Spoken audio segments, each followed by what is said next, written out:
up, world? Established Rich coming right back at you. Let me start here because this conversation deserves context before I give my opinion. When T.I. says he believes in God but does not go to church, that statement makes a lot of people uncomfortable for the wrong reasons. Not because it's disrespectful, but because it forces us to separate faith from structure. And a lot of us grew up thinking those two things were the same. We were taught that if you question the church, you questioning God. But that is not what T.I. said. And if we are honest, that's not what most people mean when they say this. I just ain't never felt the connection with church. Why? I don't think it's real. You know what I'm saying? I think that it's a business just like anything else. And it's a show just like anything else. You know what I mean? Just like you go to Broadway, you see a show. I feel like it's just like somebody standing up and public speaking, just like you get like a TED Talk. Word is the word, but sometimes they try and twist the word, make the word mean something, you know, that will be personally benefiting to them. And not necessarily what the word mean, you know, as its purpose.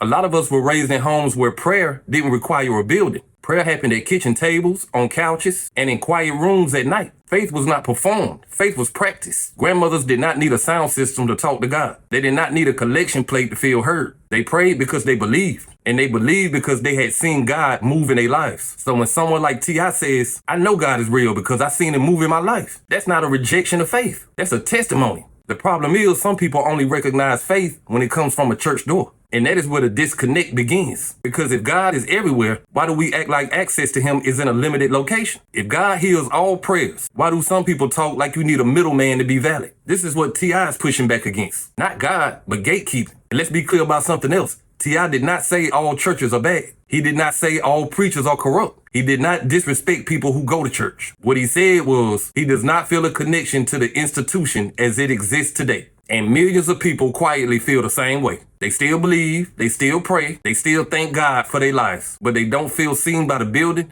and they don't feel served by the system. And when you ask them why, the answer is usually not angry. It's sad. They say things like, I don't feel like church is for people like me no more. Or they say, it feels like a show. It feels like a business. And when you hear that over and over again, you can't just dismiss it. You have to ask why this perception exists. When people walk into church and see luxury, but walk back into their neighborhood and see struggle, a question forms in their mind. When a pastor lives well above the community he's preaching to, a question forms in their mind. When the church has all the resources, but the block around it has none, a question starts to form in their mind. And those questions do not come from hate, they come from confusion. People want to know where faith meets real life. They want to know where that love meets action. And if they don't see it, they start feeling like something is off. This is why T.I. said he don't feel like you should have to pay for God to hear you. Because once money becomes the measure of faith, faith stops being pure. Once contribution becomes pressure, worship stops feeling free. And that don't mean giving is wrong. It means forcing giving damages trust. This ain't a new conversation. This is a conversation that has been happening for generations. The difference now is people are saying it out loud. And when someone with T.I.'s platform says it, it gets louder. Not because he is right about everything, but because he is saying what many people feel but never articulate. This is not about abandoning God. This is about reclaiming a direct relationship with him. And if that makes some people uncomfortable, that discomfort is worth examining. When people say they feel church is a business,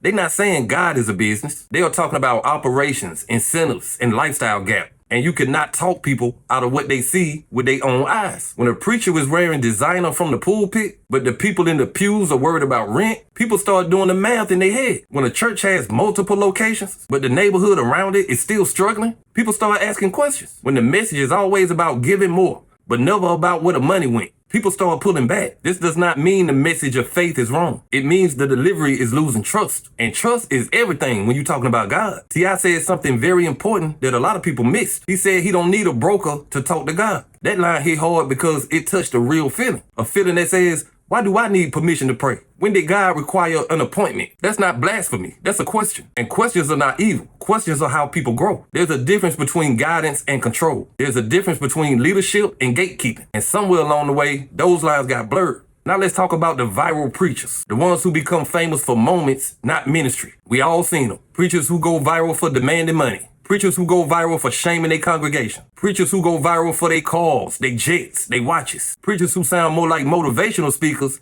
than spiritual leaders. And again, this ain't everybody, but it is enough to shape perception. People start wondering, is this message about God or about maintaining a brand? People start wondering if the sermon is led by the Spirit or by the algorithm. And that's a dangerous place for faith to be, because faith is supposed to be sacred, not competitive. Now let's talk about community, because this is the part that hurts the most for a lot of people. When people think about church, they think about help. Help for the poor, help for the sick, help for the lost. A lot of people feel like the help stopped at the door. They see big events, big anniversaries, big conferences, but they don't see big change in the community. And when they ask about it, the answers feel vague. This is why people start saying, I believe in God, but I don't believe in this. And you cannot shame people for feeling that way. You have to listen, because when enough people feel the same thing, it's no longer a personal issue. It's a system issue. This is where T.I.'s point about Jesus comes in. And this point is important. He said if you study Jesus, the only time he lost his temper was when he saw the word of God being used for profit. That is not a modern interpretation. That's in the text. Jesus flipped tables, not in the streets, but in the temple. Why? Because he saw faith being turned into transaction. And that should make everybody pause, not get defensive. This is not about destroying the church. It's about restoring the trust. This is about asking if the structure still serves the purpose, or if the purpose has been lost in the structure. People are not walking away from God. They are walking away from what does not feel real. And that should concern anybody who truly cares about faith. At the end of the day, this conversation is not about rebellion. It's about relationship. People are not saying they don't believe in God.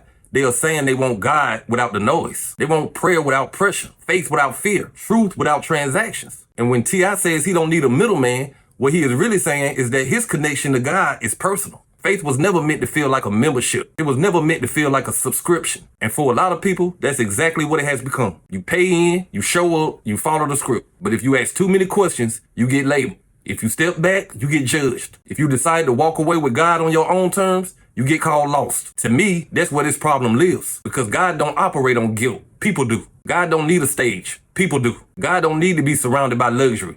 People do. This is why more people are saying, I will keep my faith, but I will move differently. They not abandoning belief, they protecting it. And let's keep it real for a minute. Some of the most spiritual people you will ever meet do not step foot in the church. They pray quietly. They help people without posting it. They move with integrity when no one's watching. They don't need a title to be connected. They don't need a mic to be heard. And that makes some people uncomfortable because it removes control. When faith is no longer controlled by a building, it can't be managed the same way. When people realize God is accessible anywhere, the power shifts. And power is hard for people to let go of. This is why you see defensiveness when this topic comes up. Not reflection, not humility. Defensiveness. But humility is the core of faith, not authority. Jesus didn't move like a CEO. He moved like a servant. This don't mean every church is wrong, and it don't mean every pastor is fake. It means the system needs honest examination. And examination is not an attack. People are tired of being talked at. They want to feel seen. T.I. did not say anything radical. He said something honest. And honest conversations are always uncomfortable before they are healing. Faith don't need to be loud to be strong. It does not need to be polished to be powerful. And it don't need a middleman to be real. And if more people remembered that, this conversation wouldn't feel so controversial. It would feel necessary. But hey, that's just my opinion. What's yours? Like, comment, subscribe, establish rich. I'll be back with another one. Peace.